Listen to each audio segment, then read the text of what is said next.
Hello, thanks for joining me. In this video we're going to talk about Juno. She's an asteroid, she's way out there between Mars and Jupiter in the asteroid belt, and is one of the four asteroids that we really focus on in astrology. Now, she is sometimes thought of as a minor influence, but when she gets her boots on, things really do make a difference. She was discovered somewhere around 1804, I think, so she doesn't appear in real classical old astrology from thousands of years ago. But astrologers have discovered that she has quite a powerful effect on love, marriage, relationships. And I'm not going to say relationships of all kinds. Juno is about love relationships. And Juno is actually about to go retrograde. She's going retrograde on the 8th of February 2020 and stays retrograde until the 26th of May. So there's about actually a 3-month period of Juno retrograde. We're more likely to see the main effects of it come in as Juno actually stations retrograde on the 8th of February, and that's a powerful time because there's a full moon in Leo very late at night. I think it's about 11:34 p.m. on the Pacific, on the west side of the States and Canada. East side it's actually on the 9th, but there we are, it's a full moon, it's in Leo, and it really is just as Juno goes into her retrograde. And Juno is actually going to be retrograde in Libra, not very far into Libra when she actually goes. Let me just check here. Yeah, well, 21 degrees Libra and 39 minutes actually when she stations retrograde. So the Libra effect is going to be really powerfully observable at that time.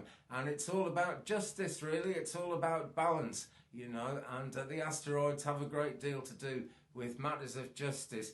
And again, they can seem trivial, but they're really not. If you're in a relationship where you're being manipulated or you're having to manipulate someone to keep that relationship going, you can be pretty sure that's going to be exposed by Juno retrograde. And I would be looking at actually the day of stationing retrograde for Juno, the 8th of February, as the most likely day for those things to be exposed. Now, it doesn't have to destroy relationships at all. That is not what Juno is about, but it's getting things facing in the right direction. And if you're in a relationship which no longer serves you, and I'm always telling you to get rid of what no longer serves you, then you need to get rid, not necessarily get rid of the relationship, though it may come to that, but you actually need to get rid of the problems out of the relationship at that time. So Juno, she's called Hera in Greek, H-E-R-A, and in mythology, she was the wife of Jupiter and the queen of Mount Olympus as well. So she was known about in those days, but not seen as an astrological influence, and really not at all for a lot of the time in between. She has a lot to do with, what we want in a marriage, or, the kind of relationship we want and the kind of person that we want to have that relationship with. It's a great problem of the modern times in these days of the internet, when people are very much on their own and feel on their own a lot of the time. That's an artificial thing. It suits the internet to go to do things that way. Just as an example from my own life, I'm interested in guitars.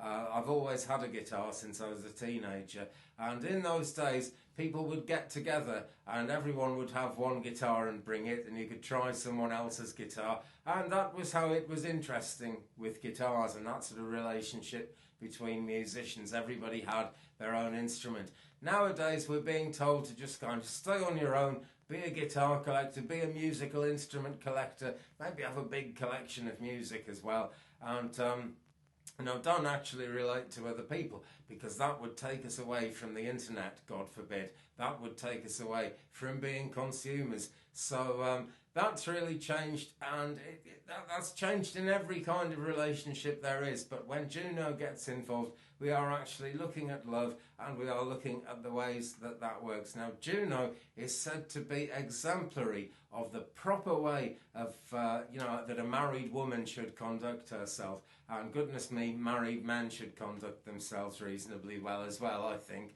because that is certainly half of the picture. But Juno is looking at the feminine side. Now, Juno was essentially the wife of Jupiter in Greek mythology. And this does tend to play out in the heavens and the stars.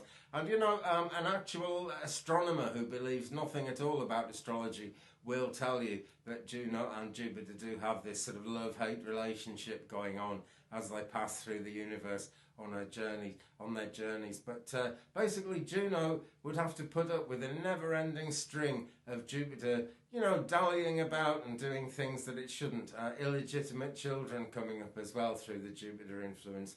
And so Juno would often feel humiliated.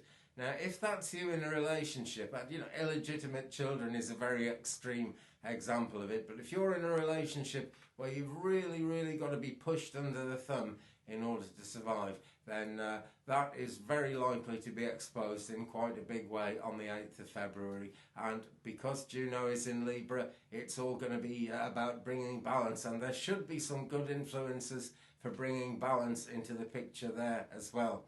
So the type of relationship we want, the type of marriage, you could say, that we want, that is so worth thinking about, because it's so easy to be in a relationship, any relationship, rather than be on your own. A lot of people feel that way. That is fairly destructive, because you've somehow got to make that relationship last, maybe for years, maybe for decades, maybe even for your whole life. And if you're not in a happy place and it's really not working for you and you're having to become someone else just to survive it, then that is no good. Even in friendships, I'm a Sagittarius, and I had a Scorpio friend for many years. I haven't seen her for quite a while, actually.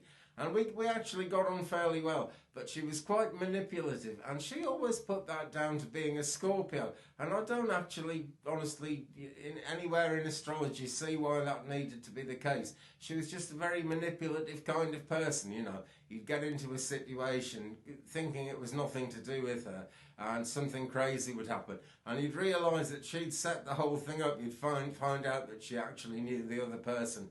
And it's just too easy to blame astrology for things like that. Somehow, somewhere in the mix, we've got to be the person we are. This is what I'm always talking about in my tarot readings, in my astrology readings and everything.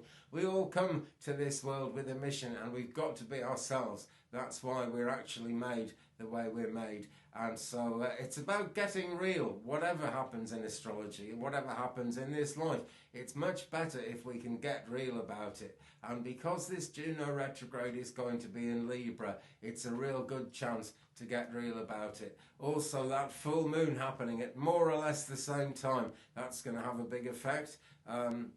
Let me just check, what exactly is happening there. Yeah, full moon. Well, February the 9th at 2:34 a.m. Eastern, so it's going to be 11:34 p.m. actually on the 8th that the full moon in Leo hits. And it's going to be 7:34 a.m. here in UK when that happens. More videos about the full moon when the time comes, but at the moment I'm more concerned with this Juno retrograde, February the 8th, in 21 degrees 39 minutes of Libra, and that's 39 minutes as in minutes of a degree. It's nothing actually to do with time, because, well, time is relative, isn't it? And all over the universe it's so different.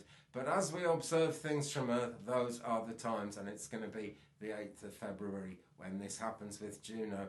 And during that retrograde, right through until the 26th of May, issues around infidelity, loyalty, beauty, domesticity, how you actually get on in the home, what kind of super wife or super husband or super partner you are. Let's face it, you don't have to get married for these things to be real. They are sort of real in any relationship of love between people. Divorce, marriage, coming together, splitting up, those things are highlighted. Now, when Juno is stable, it symbolises the ideal relationship, and that is always going to be based on fairness and equality. If you're in a power trip kind of relationship, it's likely to blow up during a Juno retrograde cycle. Any controlling, manipulative behaviour, anything like that, is going to be exposed. And toxic, old relationships that have had it tend to break up during a Juno retrograde. Now that sounds kind of a bit worrying, I'm sure, and nobody said it was going to be easy, but hey, that's relationships, isn't it? That, a relationship is never a super easy thing to deal with. But any injustice is going to be exposed pretty much as the asteroid stations, right? As Juno actually stations retrograde. So, you know, the motion of the retrograde motion of Juno, it's going to affect different signs in different ways, for sure. And it's worth looking at where Libra is in your birth chart, actually, because this is going to be happening in Libra. So do look at that, because partnerships are going to be in focus. It might not be the easiest focus there is to find, but it's certainly going to be coming into focus in a fairly big way. Now, if Juno is prominent in your birth chart, then, you know, you're more likely to be drawn into a marriage as a sort of soul level thing. Now, for some people, and for some reasons, marriage and, you know, deeply committed relationships have other meanings, you know, and maybe more to do with working together, more to do with a friendship, and, you know, if you're willing to put up with each other, that's absolutely fine. But if Libra is prominent in your birth chart as Juno, as Juno goes into that retrograde, then look out, because the soul level work of your relationship and the soul level meaning of your relationship is likely to come into sharp focus. And friends, don't ignore that, okay? This isn't a thing to gloss over, really, because Juno goes retrograde.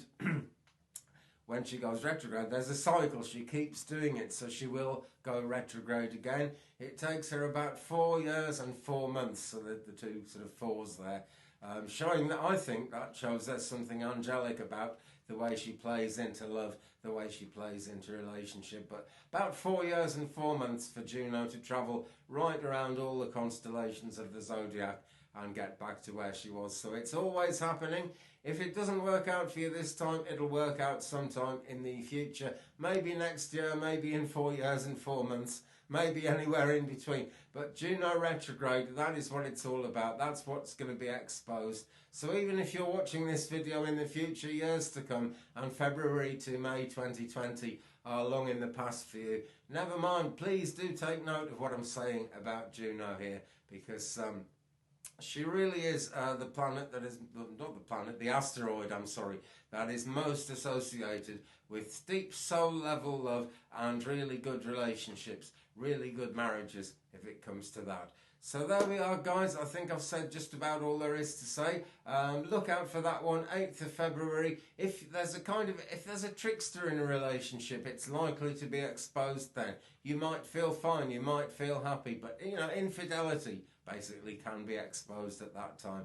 And that's not just infidelity in terms of someone's taken another lover and hasn't told you about it. It's any kind of unfaithfulness, you know, emotional unfaithfulness, where something is just not really being treated well, or a person or some aspect of the relationship isn't getting the right treatment. It's going to show up. Okay, thanks very much for watching. Peace to you. Please give me a thumbs up, hit the subscribe button and tap the bell to receive all notifications, because I'm always coming along doing more videos, more readings. It's what I like to do. And leave me a comment, because I love talking to you guys.